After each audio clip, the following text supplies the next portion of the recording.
বগুড়াবাসী কিছু বুঝেছেন কিনা আমি জানি না, আলেমরা হয়তো টের পেয়েছে। আল্লাহ ইয়াহমিলুনা না দিয়ে হামালা দিলে আমি অর্থই করতাম না। অর্থ করলে এরকম করতাম যে আমার 34 বছরে 34 মন গোনা নিয়ে আল্লাহর কাছে হাজির হয়েছিলাম, উনি চাপিয়ে দিয়েছে পিঠের ওপরে, আমার বিচার শেষ। কিন্তু ইয়াহমিলুনা দিয়েছেন, এই জন্যই ঝামেলায় আছি। আমি 34 বছরে এই 34 মন গোনা নিয়ে মরে গেলাম, কিন্তু আমি এমন এমন গোনায় জারিয়া দুনিয়ায় রেখে গেলাম, আমি মরণের পর ওগুলো চলতে আছে, ওগুলো বন্ধ হয়নি। আমি এমন একটা ছাত্র সংগঠন বানিয়েছি, আমি মরে গেলাম কিন্তু তারা বিশ্বজিৎকেও ছাড়ে না, শিবির মনে করে মেরে ফেলে। এরকম ছাত্র সংগঠন বাংলাদেশে ছিল না? এটা যিনি বানিয়েছিলেন তিনি কিন্তু নেই, তিনি কবরে আছে। নেই ছাত্র সংগঠন যে লোকটা বানিয়ে গেল, এই যে কিছুদিন আগে সেটা নিষিদ্ধ হয়েছে। যদি নিষিদ্ধ না হইতো এতদিনও কত মানুষকে যে বিশ্বজিৎ বলে মেরে ফেলতো। কথা বলছে না? বিশ্বজিৎকে যারা মেরেছিল ওই সবগুলো আমার সাথে জেলে ছিল। 3 বছর আমার সাথে ছিল। আমার রাইটার ছিল খুলনা কফিল মনিয়া বাড়ি, একটার নাম শাওন। মাঝে মাঝে এসে ফাঁসির ওই কন্ডেম সেলের কাছে দাঁড়িয়ে মাপ চাইতো আমার কাছে। আমার কাছে মাপ চান কেন ভাই? হুজুর খুব কষ্টে আছি, জীবনে এরকম ভুল করলাম, আমার জীবনটাই শেষ। আমার মা বাবা দুইজনই মাস্টার। এই যে কিছুদিন আগে আমি গিয়েছিলাম সেখানে, খুলনা কপিল মনি, তার মা আর বাবা মুরব্বী হয়ে গেছে, একটাই ছেলে ফাঁসির আসামি ছিল, এখন যাবজ্জীবন, তার মানে 30 বছর জেল খাটা লাগবে। ভেতরে যদি কাজকর্ম করিয়েও দেয় তাও 22 বছরের আগে বের হতে পারবে না। 22টা বছর জেল খাটার পর মনে করেন আরো 25 বছর এসে জেলে গেছে। 25 আর 22 কত হয়? তো বের হয়ে কি করবে? ওর মা বাপকেও পাবে কিনা আল্লাহ জানে। মা বাপ দেখলাম মুরব্বী হয়ে গেছে। আমি এখান থেকে দেশের মানুষকে একটা সংবাদ দিতে চাই, আবেগে পড়ে কারো গায়ে হাত দিতে যাবেন না। কারো আদেশ মানতে গিয়ে দেখা যাচ্ছে কোন দলীয় প্রধানের কথা মানতে গিয়ে একজনকে মেরে ফেললেন, ওই লোকটা কিন্তু আপনার দায় নেবে না।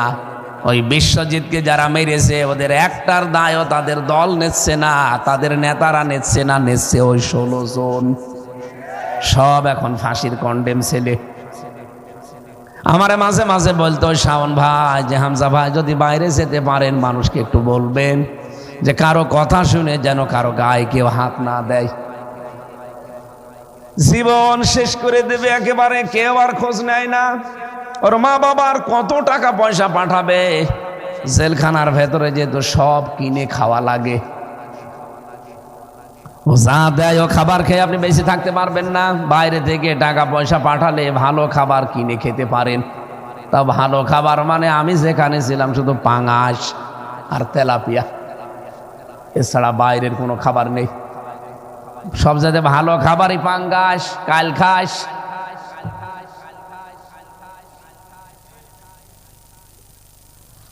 এমন একটা ছাত্র সংগঠন আপনি বানিয়ে রেখে চলে গেলেন। আপনি তো সেই কবরে বসে আছেন কত বছর আগের থেকে, কিন্তু এরা তো বসে নেই। এরা তো 180 মাইল বেগে চালাচ্ছে। দখলবাজি, টেন্ডারবাজি, এমনকি চাঁদাবাজিও করতো। যদিও এখন আর এগুলো বাংলাদেশে নেই, অত জোরে বলার দরকার নেই, আসতে বল।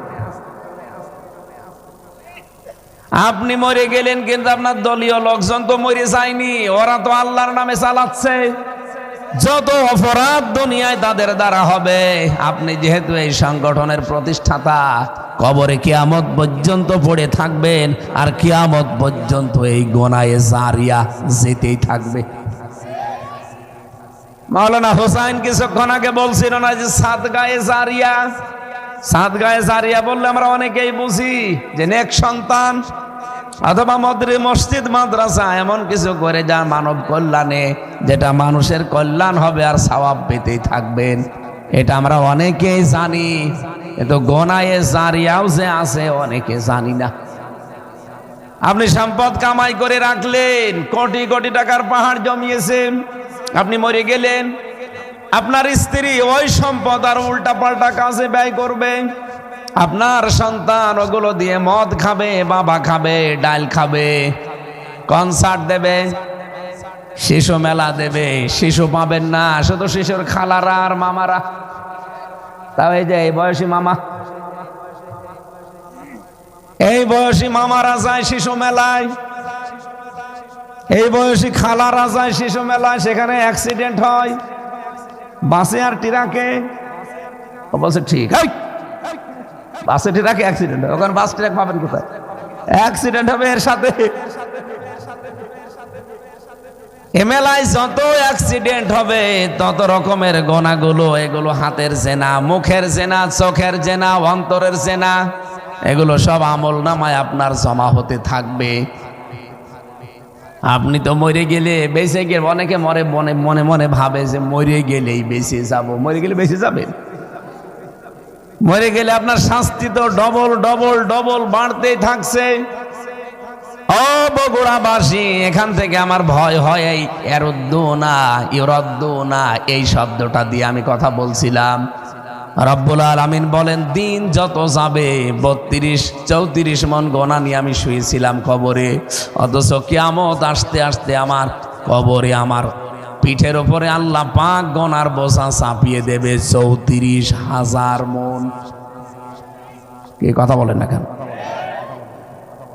এজন্য কোন পাগল যেন এরকম পাগলামি আমরা না করি, এমন কোন কাজ যেন দুনিয়ায় করি না যায় যে আমি মরে গেলে ওই গুনাহে জারিয়া মরে যায়নি, ও জিন্দা আছে। আল্লাহ পাক বলেন, ওয়াউমাল কিয়ামাতি ইউরাদ্দুনা ইলা আশাদ্দিল আযাব, কিয়ামতের দিন আমি তোদেরকে যন্ত্রণাদায়ক কঠিন আযাবের দিকে নিয়ে যাচ্ছি এবং যাব। দিন যত যাবে তোর আযাব তত বাড়তে থাকবে। এজন্য এখানে যারা এসেছেন, বসে আছেন, আপনাদের জন্য দুঃসংবাদে যে যা শুনবেন কিছু মানবেন, কিছু মানবেন না, আপনার জন্য কপালে আগুন লাগবে। এজন্য অন্তত যারা এসেছেন, আর আপনারও বিশ্বাস যে আমির হামজা ওর বাবার কথা বলবে না, কি বলবো আমি, আর বললেও আমি ধরা খাবো। এখানে বহু আলেম বসে আছে, কোরআনে কারিমের ভেতরে কেউ যদি নতুন করে কিছু দিয়ে বলে যে এইটাও কোরআনের কথা, মাস্ট বি আল্লাহ তাকে ধরা খাওয়াবে। যেমন আবুল সরকারকে ধরা খাওয়িয়ে দিয়েছে। আবুল সরকার এখন কোথায়? জেলে। কোরআনের আয়াত পড়তো ঠিক, কুল হু কুল আউযু বিরাব্বিন নাস, আর অর্থ করতো মন মতো যে আল্লাহ নাচতে বলিস, ধরা খাইনি। বলেন বলেন, আপনি কি মনে করেন যে দেশে বহু আলেমও আছে, ওই শুধু ফকির, ওদের কথা নয় বাদ দিলাম, ওই বাউল আউল ফাউল বাদ, কিন্তু অনেক আলেম নামধারী আছে, তারাও কোরআনের আয়াত পড়ে ঠিক, কিন্তু ব্যাখ্যা করার সময় মন মতো লাগিয়ে দেয় অন্য কিছু। আমি কয়েকজনের নাম ধরতে পারি শিক্ষার জন্যে, বিশেষ করে আবু সুফিয়ান আল কাদরি, গিয়াসউদ্দিন তাহেরি। নূরে বাংলা আছে হচ্ছে চট্টগ্রামে, পরে ইংলিশ বাংলা করা দরকার শয়তানের। আর একজন আছে জাঙ্গি হুজুর, নাম শোনেননি?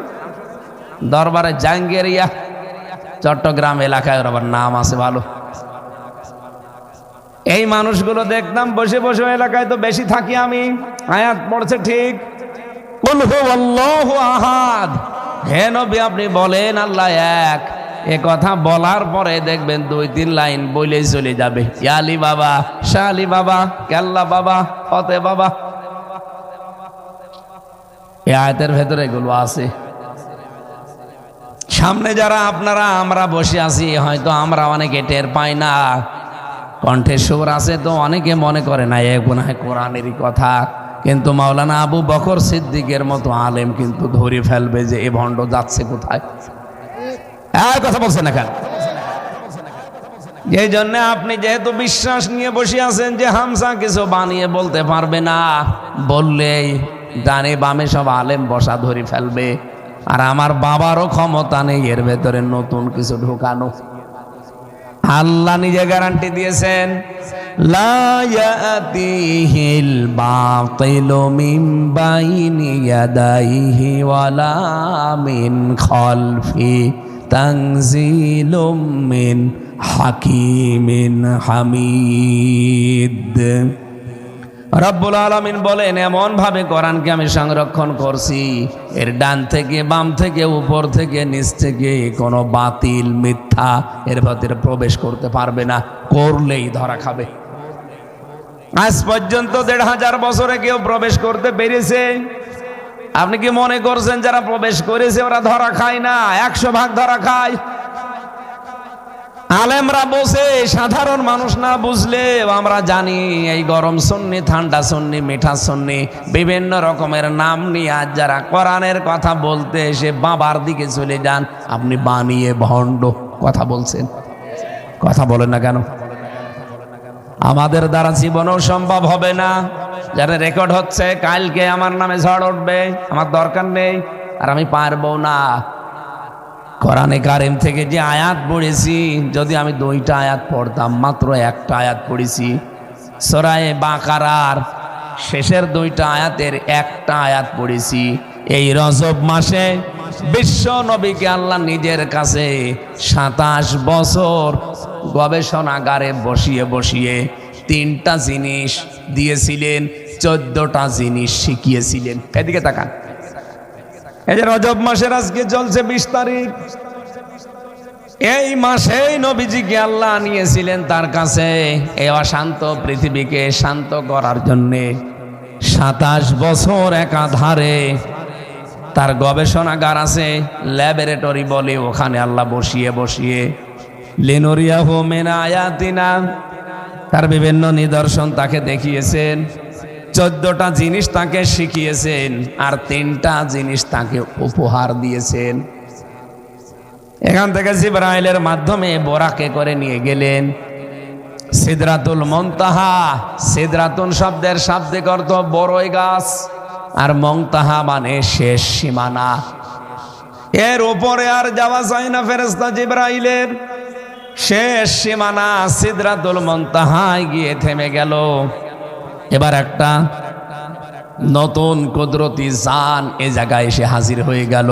মুত্তাকিনা আলা রাফরাফিন খুবরি ওয়া বকরিন হিসান। এই যে রফ রফ, এটা আমরা কিয়ামতের ময়দানে যদি জান্নাত পেয়ে যাই, এই জানে উঠে আমরা জান্নাতে যেতে পারবো। এই বারকুন শব্দের শাব্দিক অর্থ বৈদ্যুতিক গতি সম্পন্ন যান। এইটা উঠে মধ্যে সিদরাতুল মুনতাহা পর্যন্ত নবীজিকে নিয়ে যাওয়ার পরে এখান থেকে রফরফে করে আমার আল্লাহর আরশ মহল্লায় নিয়ে গেলেন। আরশে নবীজি উঠবেন, জুতা পায়ে ছিল, জুতার নিচে যেহেতু ধুলাবালি ময়লা, রব্বুল আলামিনের নবী জুতা খুলে প্রবেশ করার জন্যে চেষ্টা করছিলেন। রব্বুল আলামিন বলেন, নবী আপনার জুতা নিয়ে আপনি আরশে চলে আসেন, আপনার জুতার ধুলায় আমার আরশ ধন্য হয়ে যাবে। নিয়ে গেলেন ওখান থেকে আরশ মহল্লায়। বিশ্ব নবীকে আমার আল্লাহ ডাক দিয়ে বলেন, হে নবী, বহু পরে আপনাকে আমি নিয়ে এসেছি। এটা যদি পৃথিবীর ময়দানে গিয়ে আপনি এভাবেই বর্ণনা করেন, বহু মানুষ এটা বিশ্বাস করবে না, এমনকি হাসি ঠাট্টাও করবে। বলেন তো, লাইলান সুবহানাল্লাযী আসরা বিআবদিহি লাইলান। আমি শব্দগুলো একটা একটা করে মিলিয়েছি। ইসরা শব্দের শাব্দিক অর্থ হচ্ছে রাতের ভ্রমণ। এক অংশের ভ্রমণকে ইসরা বলা হয়। অথচ রব্বুল আলামিন এখানে তাফসিরের ব্যাখ্যায় আমি দেখলাম 27 বছর এই এক রাতের কিছু অংশের ভেতরে কাটিয়ে দিয়েছেন। এক রাতের কিছু অংশে 27 বছর কেটে গেল। দুনিয়ার কোন মানুষ একবারে বিশ্বাস করবে মুমিন ছাড়া? বলেন। আবু জেহেলকে যেই বলেছে, ও তো হাসি ঠামাশা করে ঠাট্টা করে উড়িয়ে দিয়েছে, যে এতদিনও ভালো ছিল মোহাম্মদের মাথা, এখন দেখছি পাবনায় পাঠানো লাগবে। ওই সময় তো হয়তো পাবনা ছিল না, কিন্তু অন্য জায়গা ছিল। ডাক দিয়ে বলছে, আবু বকর তোমার বন্ধু এতদিনও ভালো ছিল মোহাম্মদ, তার মাথাটা আজকে দেখলাম পুরাই পাগল হয়ে গেছে। এমন এমন উদ্ভট কথাবার্তা আমার সামনে আজকে বলছে কাবার চত্বরে দাঁড়িয়ে। সে নাকি 27 বছরের সফর এক রাতের ভেতরে করে এসেছে। কি জান্নাত নাকি আছে, কি জাহান্নাম নাকি কি আছে, এগুলো দেখিয়ে এসেছে। হযরত আবু বকর ডাক দিয়ে বললেন, আবু জাহাল এ কথা কি নবীজি বলেছে? এই মাত্র আমি শুনে আসলাম, বিশ্বাস না হলে এখনো যাও, এখনো কিছু মানুষ তার সামনে আছে। হযরত আবু বকর এসে বলে, ইয়া রাসূলুল্লাহ, আবু জেহেল আমাকে এই কথাগুলো বলছিল, আপনি কি এগুলো করেছেন? হয়েছে। নবীজি বলেন, আবু বকর হ্যাঁ, আমার জীবনে মেরাজ হয়ে গেল। আল্লাহ পাক আমাকে 27টা বছর তার কুদরতের নিদর্শন সবগুলো দেখি আবার ফেরত পাঠিয়ে দিয়েছে। হযরত আবু বকর বলেন, হে নবী, আপনার মেরাজ সত্য হয়েছে। নবীজি ওই দিন বলেছিলেন, আবু বকর একটা বারের জন্য প্রশ্ন করলে না যে এই অসাধ্য জিনিস কি করে আমি করে আসলাম? যে কথা বলতে গিয়ে আল্লাহ নিজে পর্যন্ত আশ্চর্য হয়ে গেছে। এই জন্য আয়াতের আগে আছে সুবহান, সুবহান আল্লাহ। আমরা কখন পড়ি? যখন আশ্চর্য জিনিস দেখি। কথা বলেন না কেন? আল্লাহ পাক ঘটনাটা বর্ণনা করতে গিয়ে বলেন, সুবহানাল্লাযী আসরা বিআবদিহি লাইলাম মিনাল মাসজিদিল হারামি ইলাল মাসজিদিল আকসা ইলা আখিরি আয়াত। তিনি সেই পবিত্র সত্তা, আল্লাহ নিজে বলছেন তিনি সেই পবিত্র সত্তা। উনিও আশ্চর্য হয়ে গেছেন এই ঘটনা বলতে গিয়ে, কারণ আমরা তার বান্দা। আমাদের মেধা, আমাদের যোগ্যতা, আমাদের এই ব্রেন ওই পর্যায়ের না, আমরাও অনেকে বিশ্বাস করব না। এই জন্য আল্লাহ নিজে আশ্চর্য হয়ে এই ঘটনা বর্ণনা দিচ্ছেন। রাব্বুল আলামিন বলেন, আমি আমার বান্দাকে রাতের কোনো এক ভাগে নিয়ে গেছি মসজিদে হারাম থেকে মসজিদে আকসা। এরপরে আমার 7 তবক আসমান জমিন পার হয়ে বিজ্ঞানের যে থিওরিগুলো আমি পড়েছি এটা মেলে না, বাস্তবতার অনেক ঊর্ধ্বে। একটা মানুষ সর্বোচ্চ একদিন 16 কিলোমিটার হাঁটতে পারে। এদিকে তাকান, সর্বোচ্চ 16 কিলোমিটার একদিনে হাঁটতে পারে। আপনি 3 দিন, 10 দিন, 5 দিন, 1 বছর ধরেন, কত কিলোমিটার হাঁটতে পারবেন? একটা হিসাব করে দেখলাম,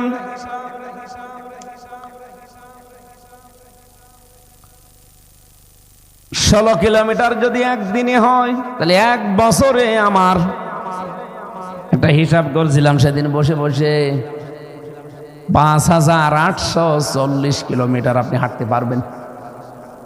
তাহলে নবীজি 27 বছরে এই যে বিচার সফর করে আসলেন, এখান থেকে এক আসমান 500 বছরের রাস্তা।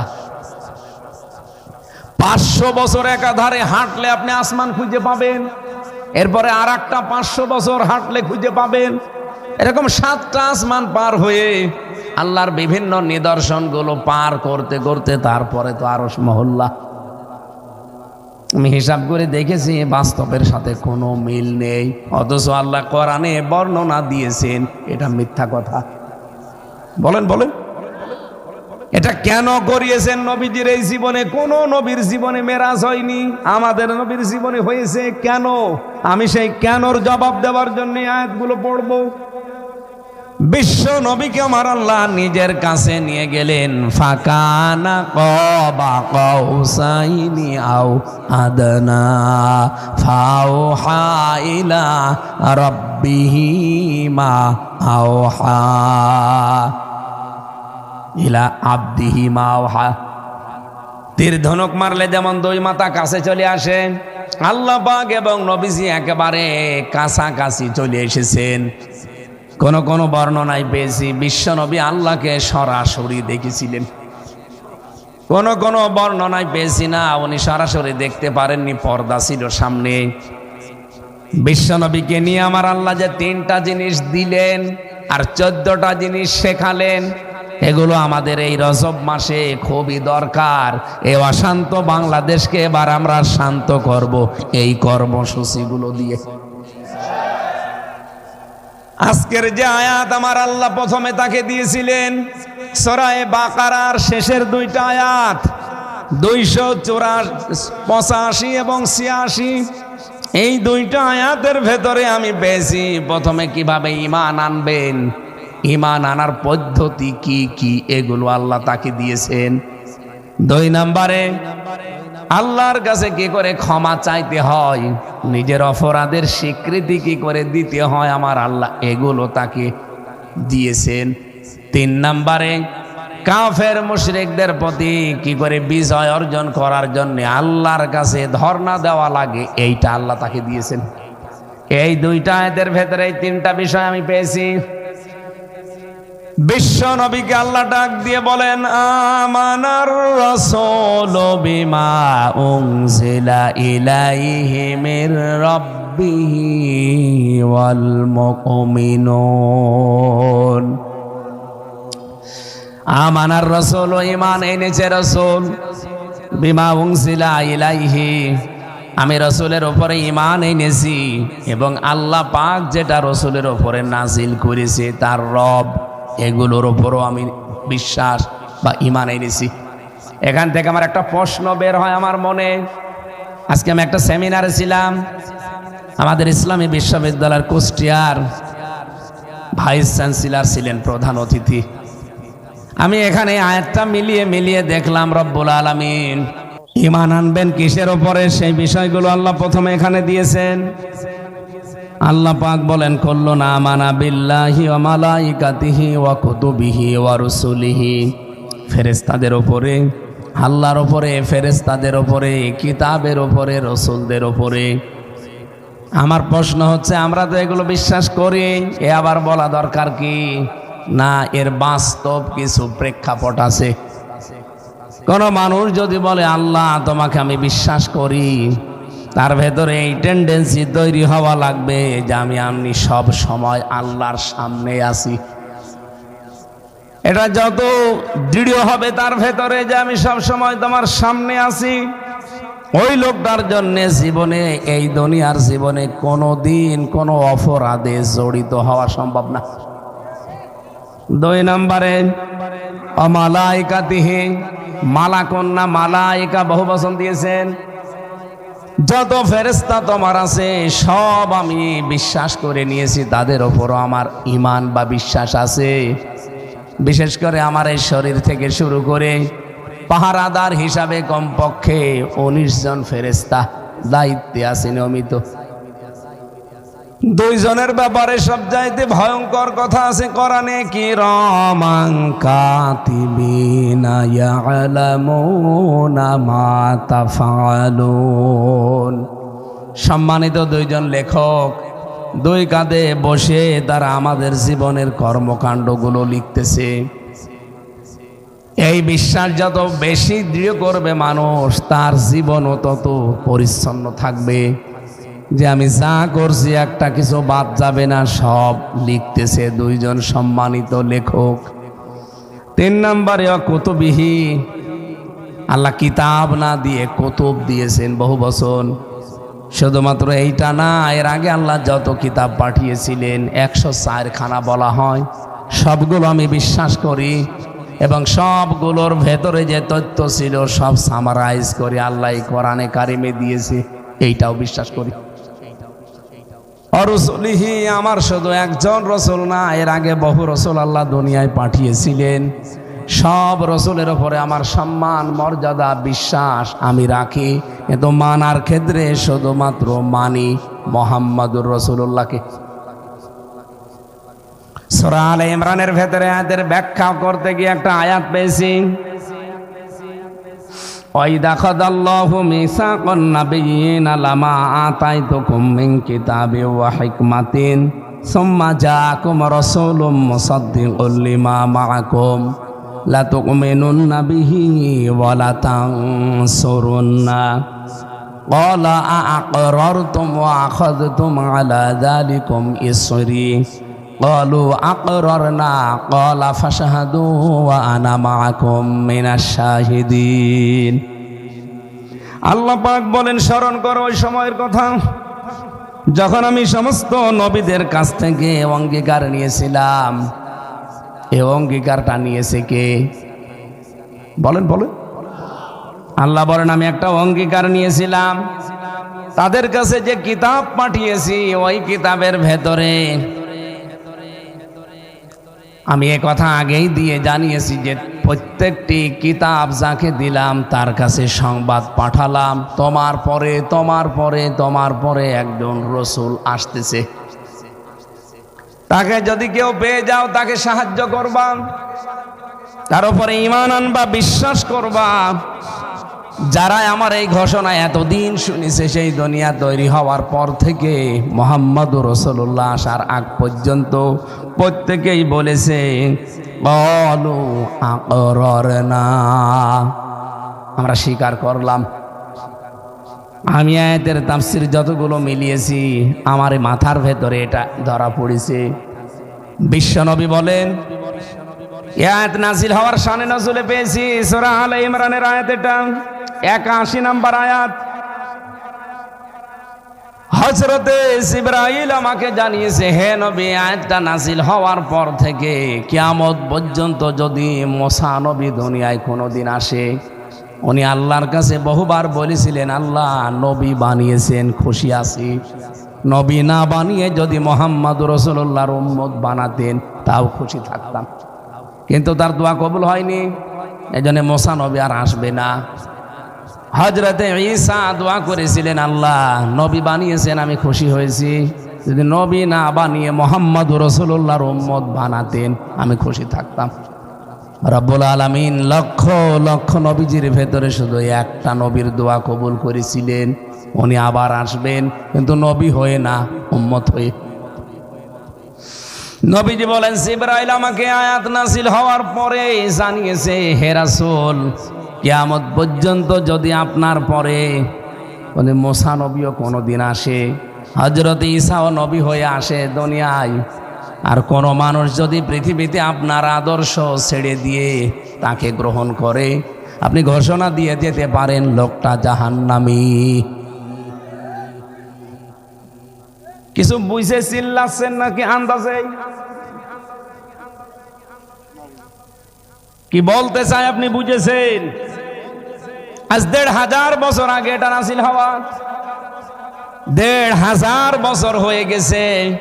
বিশ্ব নবীকে জিবরাইল নিজে জানে, তা তাবারি তাফসিরে তাবারির ভেতরে পাবেন। উনি ডাক দিয়ে বলছেন, হে নবী, এই আয়াত নাজিল করার পরে জানিয়ে দিলাম, কোনো দিন এই পৃথিবীতে আর নবী রসুল হয়ে কেউ আসবে না।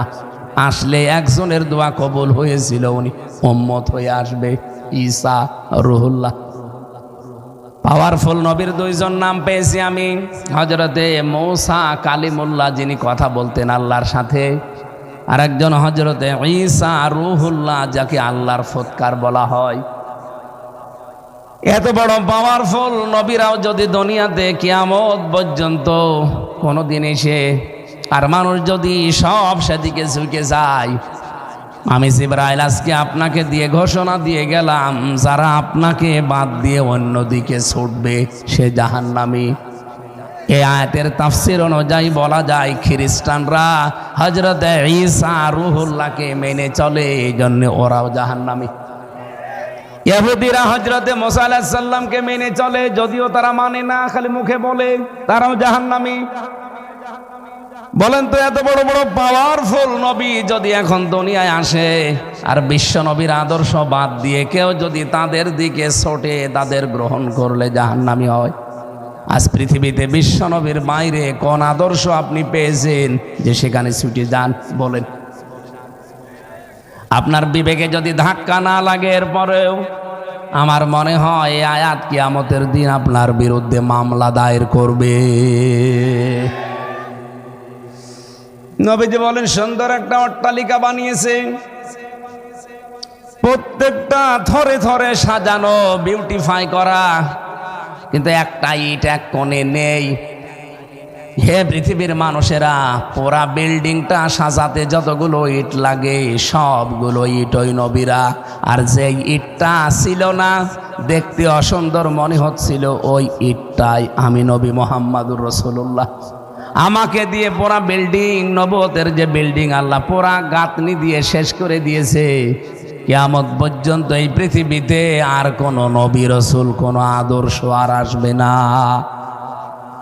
আসেন আমরা দলমত নির্বিশেষে আল্লাহর বান্দা যারা দাবি করেন, মুহাম্মদুর রাসূলুল্লাহর উম্মত বলে যারা দাবি করেন, তাদের এই মুহূর্তে আবার ঈমান নবায়ন করে আদর্শ ঠিক করা দরকার। আমার আদর্শ মুহাম্মদুর রাসূলুল্লাহ।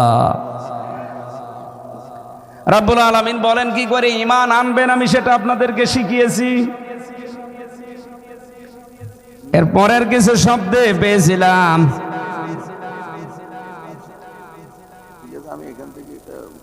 وقالوا سمعنا وأطعنا غفرانك ربنا وإليك المصير। আমরা ঈমান কিভাবে আনবো? কোরআনের কথাগুলো শোনার পরে যে মানুষগুলো বলতে পারবে যে আমরা শুনলাম আর মেনে নিলাম, আল্লাহ বলেন এই মানুষগুলোর জন্য আমি আল্লাহর ক্ষমা নিয়ে আমি বসে আছি। জোরে বলুন সুবহানাল্লাহ। ঈমান আনলে কয়েকটা বিষয় এখানে অলরেডি আমরা পেয়ে গেছি। আল্লাহ রাব্বুল আলামিনের কাছে ক্ষমা চাওয়া লাগবে এবং এই বিশ্বাস নিয়ে বাকি জীবন চালানো লাগবে, আমি যা করি ফিরে যাওয়া লাগবে ভগবানের কাছে। কার কাছে? এখানে শব্দটা ওয়া ইলাইকাল মাসির, তোমার কাছেই আমরা ফিরে যাব। এজন্য মানুষ মারা গেলে দেখবেন আগেই বলা হয় ক্বালু ইন্না লিল্লাহি ওয়া ইন্না ইলাইহি রাজিউন। আমরা তোমার কাছ থেকে এসেছি, তুমি ছাড়া ফিরে যাওয়ার আর জায়গা নেই, তোমার কাছেই ফেরত যাওয়া লাগবে। নবীজিকে প্রথমে আল্লাহ এইটাই দিয়েছিলেন, এরপরে কি করে ক্ষমা চাইতে হয়, আল্লাহর কাছে কি করে নিজের অপরাধের স্বীকৃতি দেওয়া লাগে, ওই ট্রেনিং গুলো এর ভেতরে আছে। লা ইউকাল্লিফুল্লাহু নাফসান ইল্লা ওয়াসআহা লাহা মা কাসাবাত ওয়া আলাইহা মাকতাসাবাত ইলা আখির আয়াত। আল্লাহ পাক বলেন যার যতটুকু সাধ্য আছে আমি তার উপরে অতটুকুই চাপিয়ে দেই, সাধ্যের অতিরিক্ত কোনো বোঝা আমি দুনিয়ায় কারো উপরে চাপাই না। আপনি সহ্য করতে পারেন 20 কেজি, আপনার মাথার উপরে জীবনও আল্লাহ এমন বিপদ দেবে না যে 50 কেজি হয়ে গেছে। লাহা মা কাসাবাত ওয়া আলাইহা মাকতাসাবাত। পৃথিবীতে যে যা অর্জন করবে ওইটা নিয়ে এসে কিয়ামতের দিন আল্লাহর সামনে উঠবে। কেউ অন্য কারো অপরাধের বোঝা নিয়ে কিয়ামতে উঠবে না। আমি আবার বলছি, যে যেই ধরনের অপরাধ করবে ওইটা নিয়ে কিয়ামতের দিন সে আমার আল্লাহর সামনে হাজিরা দেবে, দাঁড়াবে। রব্বানা লা তুআখিযনা ইন নাসিনা আও আখতানা। এই মানুষগুলো আল্লাহর কাছে ক্ষমা চাওয়ার নিয়ম বা পদ্ধতি এইটা, এভাবে বলবে রব্বুল আলামিন আমাদেরকে ধরবেন না, আমাদেরকে পাকড়াও করবেন না, আমরা যেগুলো ভুলে করি নাই অথবা করতে গিয়ে ভুল হয়ে গেছে। এখানে দুইটা শব্দ আছে, নিসিয়ান এবং খতায়া। নিসিয়ান মানে ভুলে করি নাই, আর খতায়া মানে করতে গিয়ে ভুল হয়ে গেছে। এরকম যত কর্মকাণ্ড এই 34 বছরে আমি করেছি, আল্লাহ তুমি সব ব্যাপারে আমারে মাফ করো, আমারে ধরবা না। রব্বানা ওয়ালা তাহমিল আলাইনা ইসরান কামা হামালতাহু আলাল্লাযিনা মিন ক্বাবলিনা রব্বানা ওয়ালা তুহাম্মিলনা মা লা তাকাতা লানা বিহি ওয়া'ফু আন্না ওয়াগফির লানা ওয়ারহামনা আনতা মাওলানা ফানসুরনা আলাল কওমিল কাফিরিন। বলেন আমিন।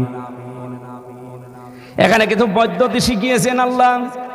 কাফেরদের উপরে বিজয় করতে হলে কি কি কৌশল অবলম্বন করা লাগে, কোন কোন পদ্ধতিতে কাজ করা লাগে, কর্মসূচি দেওয়া লাগে, এইগুলো এই আয়াতের শেষের দিকে আছে। নবীজিকে দ্বিতীয় নম্বরে আল্লাহ যেটা দিয়েছিলেন তার নাম সালাত। 50 ওয়াক্ত দিয়েছিলেন প্রথমে, উনি তো আনন্দে নিয়ে আসছিলেন।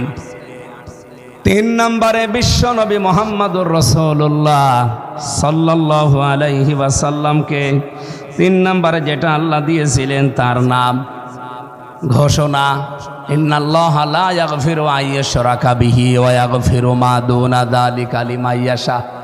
হে নবী, আপনাকে আমি ঘোষণা দিয়ে জানালাম, পৃথিবীতে ফিরে যান, সবাইকে আমি মাফ করার ঘোষণা দিয়েছি, শুধু মুশরিককে মাফ করব না। এ দুনিয়ায় শুধু আপনাকে না, আপনার পূর্বে যত নবী রাসূল আমি পাঠিয়েছিলাম, ওয়ালাকাদ উহিয়া ইলাইকা ওয়া ইলাল্লাযিনা মিন ক্বাবলিকা লাইন আশরাকতা লা ইয়াহবাতান্না আমালুকা ওয়া লা তাকুনান্না মিনাল খাসিরিন। সূরা জুমারের 65 নম্বর আয়াতের ভেতরে আল্লাহ জানিয়েছেন, হে নবী, আপনাকে আর আপনার পূর্বে যত নবী রাসূল পাঠিয়েছি প্রত্যেকের কাছে এই ওহী নাজিল করা ছিল যে শিরিক নিয়ে আমার কাছে আসা যাবে না। শিরিক মিশ্রিত কোনো জীবন যদি কেউ গঠন করে, ওর জীবনের যত ভালো ভালো কাজ ছিল সব ব্যর্থ করে দেব। বলেন নাউজুবিল্লাহ। এই যে 3টা জিনিস নবীজিকে আল্লাহ দিলেন, 1 নম্বরে সূরা বাকারার শেষের 2টা আয়াত, 2 নম্বরে 50 ওয়াক্ত নামাজ, 3 নম্বরে একটা ঘোষণা যে মুশরিকদেরকে মাফ করব না। এবার আসেন তো, আমাদের ভেতরে কোনো মুশরিক আছে কিনা? যেহেতু আল্লাহ মাফ করবে না বলে সাফ জানিয়ে দিয়েছেন, আল্লাহ যেটা পারে ওইটা অন্য কেউ পারে, এই বিশ্বাস করার নাম হচ্ছে শিরিক। আর শিরিক যে করে সে মুশরিক। এ বগুড়ায় এমন মানুষ আছে কিনা আমি জানি না, আল্লাহ যেটা পারে ওইটা অন্য কেউ পারে। আরো জোরে বলেন। আসমান আর জমিন বানিয়েছে কে? অন্য কারো কোনো হাত এখানে আছে? বলেন বলেন।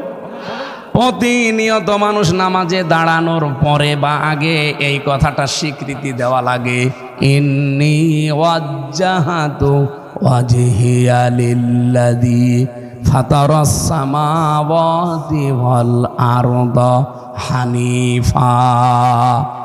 নাকি এলাকায় পড়ে না? অনেক এলাকায় পড়ে এটা জায়নামাজের দোয়া মনে করে। না, এটা জায়নামাজের দোয়া না, এটা কোরআনের একটা আয়াত। এটা আপনি পড়বেন আল্লাহু আকবার বলার পর। এইটা শুদ্ধ এবং সহিহ হাদিসের কথা, কারণ এই কথার ভেতরে দুনিয়া আখিরাত সব কিছু আল্লাহ লুকিয়ে রেখেছেন। কোন মানুষ যখন আল্লাহু আকবার বলার পরে আয়াতটা পড়ে, সূরা আনামের 79 নম্বর আয়াত, ইন্নী ওয়াজ্জাহাতু, অবশ্যই আমি ঘুরিয়ে দিলাম আমার এই চেহারাকে। চেহারা বলতে 3.5 হাত বডি না। এই পৃথিবীতে যত কিছু নিয়ে আমার চলা লাগে সব আমার এই ওয়াজ্জাহাতু চেহারা। আমাকে চলা লাগে আমার ব্যবসা নিয়ে, আমাকে চলা লাগে আমার পরিবার নিয়ে, আমাকে চলা লাগে আমার রাজনীতি নিয়ে, আমাকে চলা লাগে আমার অর্থনীতি নিয়ে, আমাকে চলা লাগে আমার রাষ্ট্র নিয়ে। কথা বলে না কেন?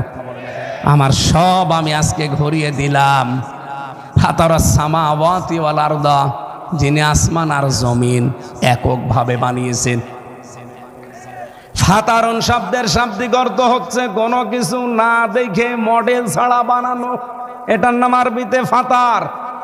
আল্লাহ পাক এই পৃথিবী বানিয়েছেন 6 দিনে। একটা পৃথিবী ছিল সেটা দেখে দেখে। বলেন বলেন।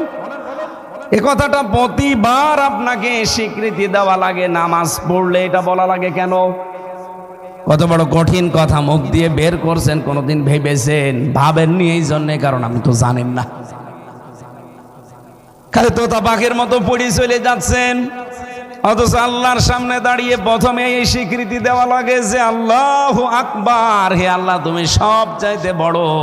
আসমান আর জমিনের যা আছে সব তুমি একচ্ছত্র ভাবে একা একক বলে একক শক্তির বলে তুমি বানিয়েছো, আমি তোমার দিকে আমার সব ঘুরিয়ে দিলাম। সব ঘোরানো মানে কি এই 3.5 হাত বডি? বলেন বলেন। এদিকে কথা বলি, আমি আমার মা বাপকে ঘুরিয়েছি, আমার পরিবারকে, আমার সন্তানাদিকে, আমার রাজনীতিকে, আমার অর্থনীতিকে, আমার দেশকে, এত কিছু ঘুরিয়ে দিয়েছি আল্লাহর দিকে। কারণ ইনি একচ্ছত্র ভাবে বানিয়েছেন, মডেল ছাড়া। সামাওয়াতি ওয়াল আরদ হানিফা, আমি লোক দেখানোর জন্য না, একনিষ্ঠ ভাবে। অমানা মিনাল মুশরিকিন, আমি মুশরিক না। এই কথাটা যদি আপনি 100 রাকাত নামাজ পড়েন, 100 রাকাতের 50 বার এটা বলা লাগবে, কারণ 2 রাকাত পর পরে এটা বলা লাগে। এতবার আপনার মুখ দিয়ে আল্লাহ এই জন্যই বের করে নেয়, বান্দা জমিন আর আসমানে এখানে আর কারো কোনো অধিকার নেই, মালিকানা নেই, একমাত্র মালিকানা। আরো জোরে বলেন, লিল্লাহি মুলকুস সামাওয়াতি ওয়াল আরদ। অন্য জায়গায় আছে লিল্লাহি মা ফিস সামাওয়াতি ওয়া মা ফিল আরদ, আসমান জমিনে যা কিছু আছে সব কার। এর ব্যাখ্যা করেছেন আল্লাহ নিজে। সূরা আরাফ 54 নম্বর আয়াতের মাঝে আছে, আলা লাহুল খালকু ওয়াল আমরু ইলা আখির আয়াত। আল্লাহ পাক বলেন, বানিয়েছি যেহেতু আমি, এখানে বিধানও চালাবো আমি আল্লাহ। সুতরাং এ জমিন যেহেতু আল্লাহর, আমরা সবাই বিশ্বাস করি। আপনি হিন্দুকে যে বলেন আসমান জমিন কে বানিয়েছে, ও এক বাক্যে বলবে আল্লাহ বানিয়েছে। আমার কাছে প্রতিনিয়ত একটা হিন্দু আসে, বিনোদ কুমার আগরওয়ালা, কুষ্টিয়ার বড় বাজারে বাড়ি। ওরা আমি মাঝে মাঝে পরীক্ষা করার জন্য বলি, দাদা গরুর গোশত খান? বসে খাই। মুসলমানি দিয়েছেন? বসে দিয়েছি। কালেমা পড়তে কি হয়? একবারে লাইন ধরে কালেমা আমারে শুনিয়ে দিল, লা ইলাহা ইল্লাল্লাহ মুহাম্মাদুর রাসূলুল্লাহ। আপনার আর মুসলমান হতে বাকি আছে কি? কোরআন শরীফও নাকি পড়ে। সেদিন ওযু করলো, দেখলাম আমাদের পেছনে দাঁড়িয়ে নামাজ আপনার হবে না, কারণ আপনি তো মুশরিক। আমি মুসলমান হওয়ার দাওয়াতও দিয়েছি কয়েকবার। আমারে বলছে মুসলমান হব, কিন্তু আমার মা মরে গেলে, আমার মা বেঁচে থাকতে আমি হলে আমার মা রাগ করবে, এই জন্য মরে গেলে হবে। এই লোকটার কাছ থেকে আমি কিছু জিনিস শিখেছি, কিছু জিনিস পেয়েছি। ওকে আমি জিজ্ঞাসা করেছি, আসমান জমিন কে বানিয়েছে? অবশ্য আল্লাহ বানিয়েছে। ভগবানের নাম একবারও বলে না, অথচ 12 মাসে 13টা পুজো করে। এই দিন 3 দিন আগেও কি পুজো ছিল যেন আমি জানি না, আমারে দাওয়াত দিচ্ছে, বসে বসে চলেন।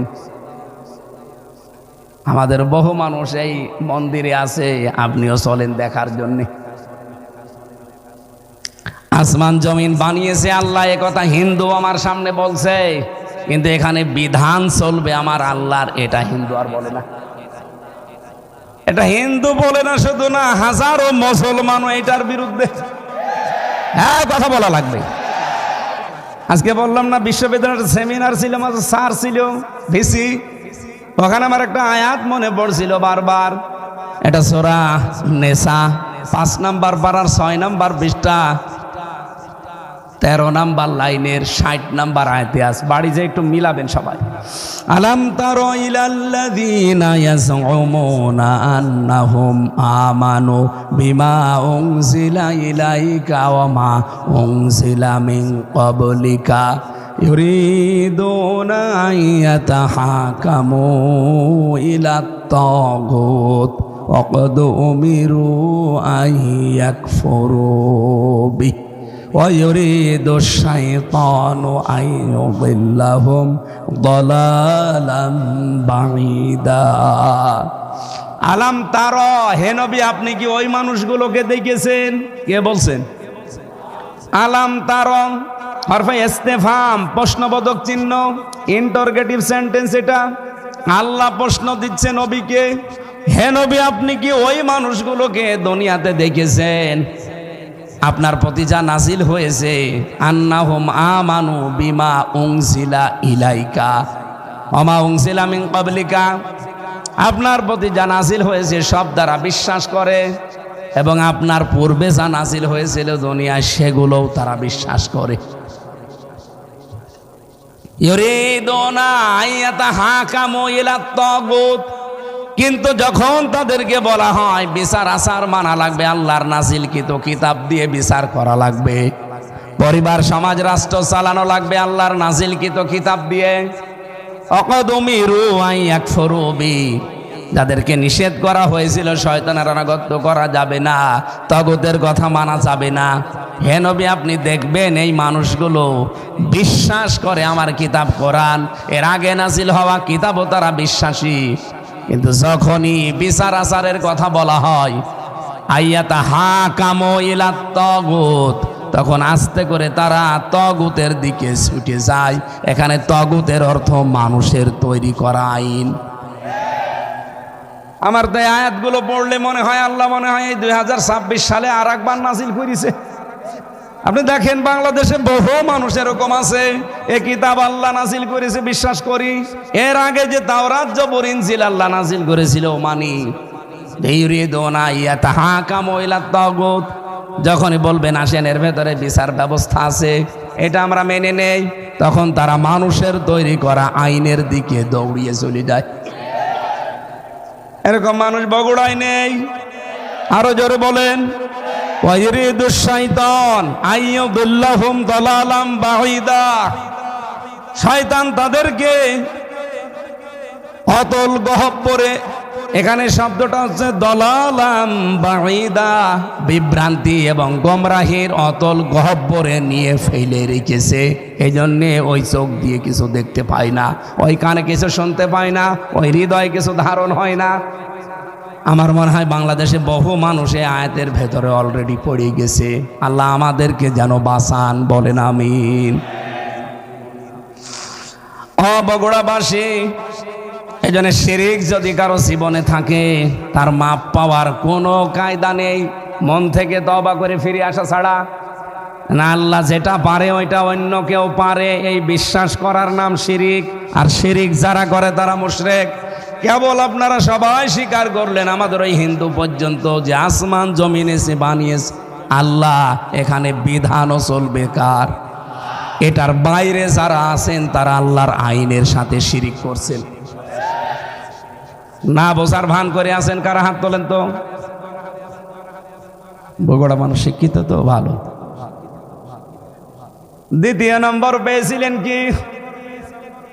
50 ওয়াক্ত নামাজ পেয়ে নবীজি আনন্দে আত্মহারা হয়ে আসছিলেন। ষষ্ঠ আসমানে হঠাৎ করে হযরতে মুসা নবীর সাথে দেখা, ডাক দিয়ে বলে, হাবিব কি দিয়েছে আপনাকে আল্লাহ? উনি বলছেন 50 ওয়াক্ত নামাজ দিয়েছে, 6 মাস রোজা দিয়েছে।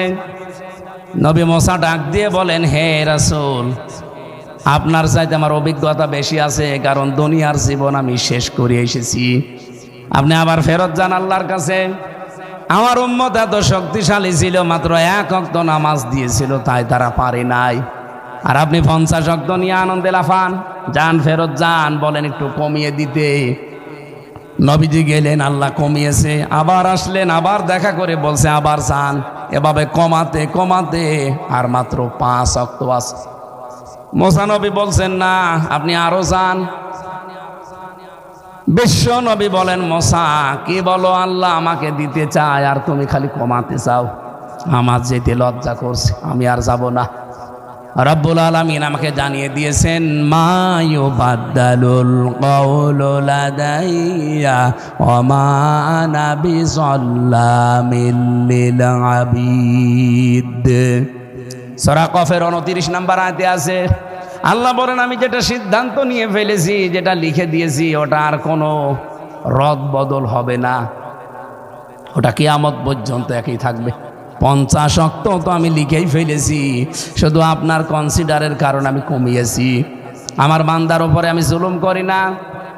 আপনার বান্দাদেরকে, আমার বান্দাদেরকে দুনিয়ায় সে জানিয়ে দেবেন, যদি 5 ওয়াক্ত নামাজও সঠিকভাবে আদায় করতে পারে 50 ওয়াক্ত নামাজের সওয়াব দিয়ে দেব।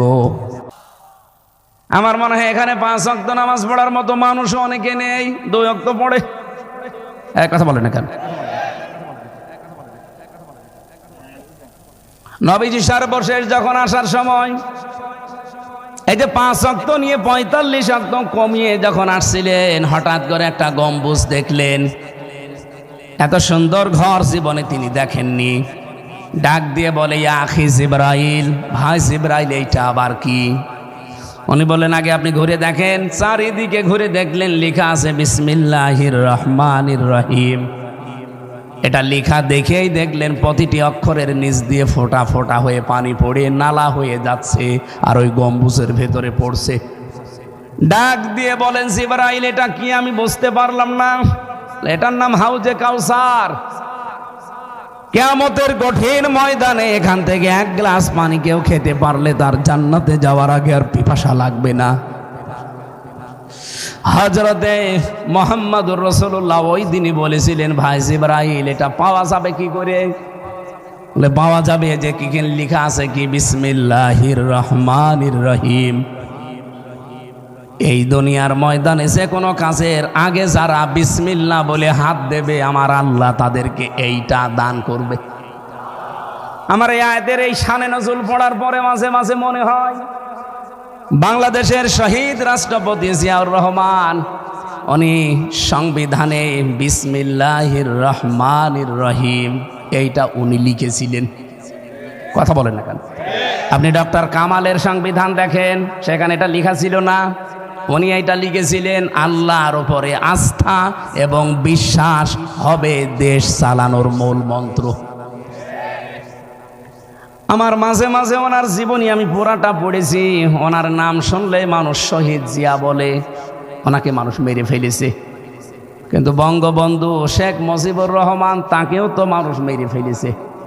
কিন্তু আজ পর্যন্ত আমি কোনো দিন শুনিনি যে কেউ বলেছে যে শহীদ মুজিবুর রহমান। কেউ বলে না, অথচ তারাও কিন্তু কেউ মেরে ফেলেছে। কেউ কি কোনোদিন বলে যে শহীদ মুজিবুর রহমান? কিন্তু জিয়া নাম শুনলে আগে বলা লাগে শহীদ জিয়াউর রহমান।